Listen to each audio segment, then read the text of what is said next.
ಮುಳುಗಡೆ ಯಾವ ಕಡಿದ್ದ ಬಂತ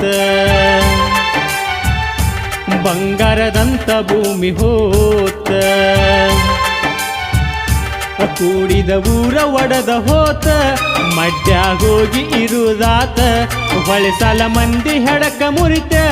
ಮಡ್ಡಿ ಮಂದಿ ಹುರುಪ ಆತ ಮಡ್ಡಿ ಮಂದಿ ಬಾಯಿ ತೆರಿತ ಕಿನಾಲ ನೀರ ಬರ್ತೈತಂತ